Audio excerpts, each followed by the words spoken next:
Before we get into today's video, I wanted to cover really quick the hotfix, just because this was something that's here.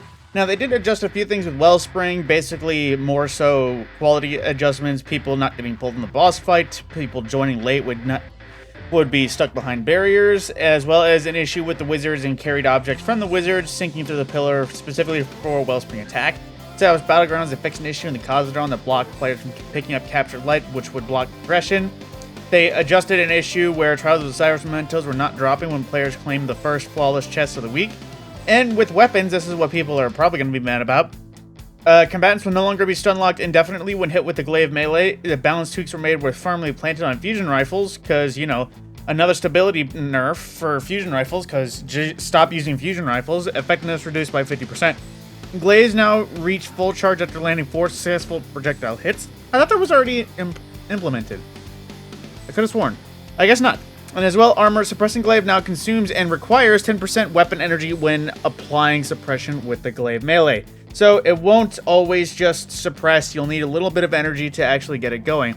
And for aspects, Child of the Old Gods is now more likely to reach its intended target, no longer bouncing off directed path.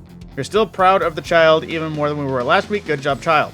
And lastly, fix an issue that prevented stat trackers from counting weekly, seasonal, lifetime Vow of the Disciple raid carries. And we'll technically remove game credits for Destiny 2. The director node will return in a future update. And that is all for the hotfix. Into the reset. Hello everyone, and actually welcome to the reset. Thank you for tuning in after the hotfix. I figured I'd just throw that one in there just to make it a little bit streamlined. Didn't want to make 2 separate videos when one video would be, you know, a minute and a half long at most. So, on that, it's been a weird week. Avoided multiple accidents running jobs for work. My birthday's tomorrow, and a bunch of weird other things. So let's actually just get into the reset as we should.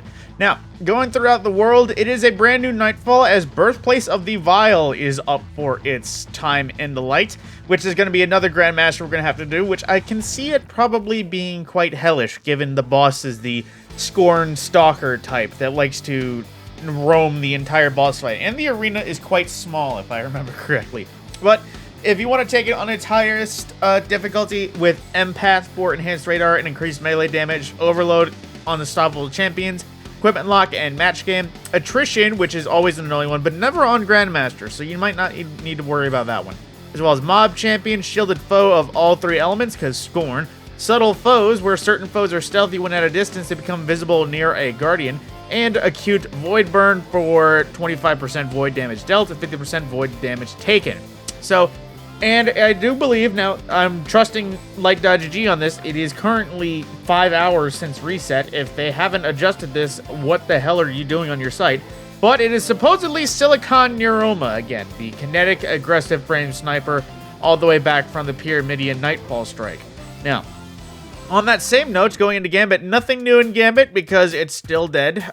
Crucible, for our rotators, we have momentum control. So if you wish to level up a bow for its catalyst, or I think use Fell Taradiddle in just rank it up, this is probably going to be one of your best options. Either Fell Taradiddle or Pointed Inquiry.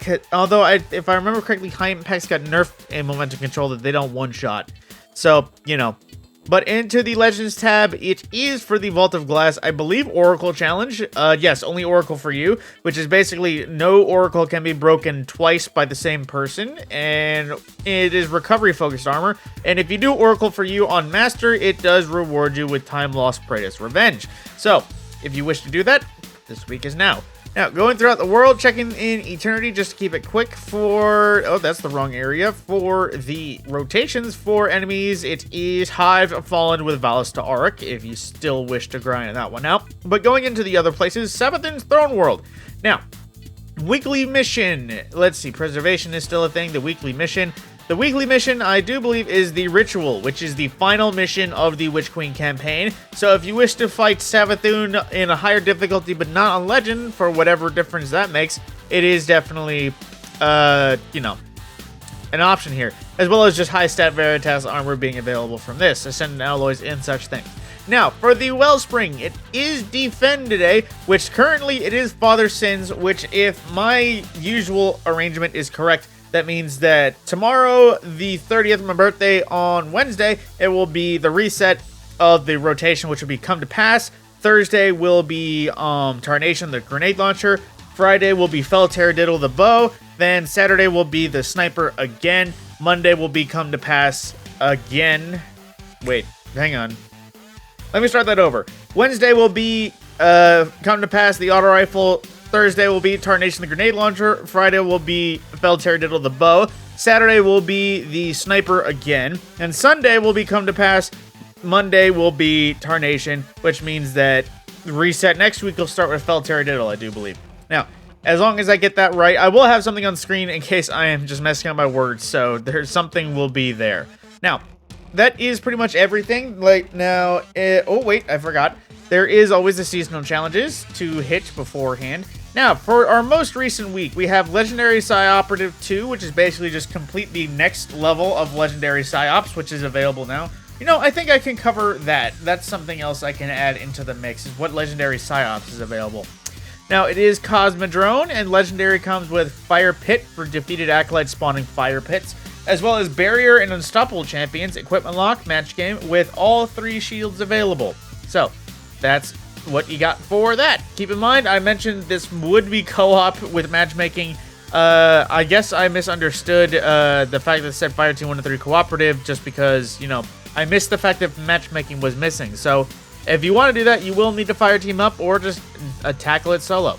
Now, going back into the seasonal quests, we have Light Reclaimer 2 for defeating Light Hoarders in the Psyops Battleground Cosmodrome, as well as Apex Armor for masterworking a piece of armor, an always easy challenge if you actually have the resources. 1 Ascended Shard is all you need for that to get it done. Now, as well, Absolutely Stunning, another easy challenge, considering it is a triple plus Challenger XP, when all you have to do is stun 50 champions. If you were really determined to do this, you can literally go into the Nightfall, find 1 champion, and just stun it over and over again. And as well, acquire the Dun and Destiny ornament for Reckless Endangerment, which, if I recall correctly, is the Crucible ornament. I have to seek this out because these menus go deep. So, let's see. Scouts, no, next menu. Shotgun, Stalwart, Dun and Dusty. Yep, Dun and Dusty is the Crucible skin, so this is basically rank your Crucible rank, complete the reset, and get ranked to 16 again, and earn the Reckless Endangerment emblem. And on that note, that was the last challenge available. They are starting to slow down. There's not much with the season developing, because you know how it is. It's a season that launched with the DLC, so it's short and sweet, but still has wealthy enough impact in terms of story development. And that... My name is Matt Scorpion. I will see you in the next video, which will be the Eververse update, and that will be the last video from today, because considering that there's no more losing mobs to find. With that, we'll see you then.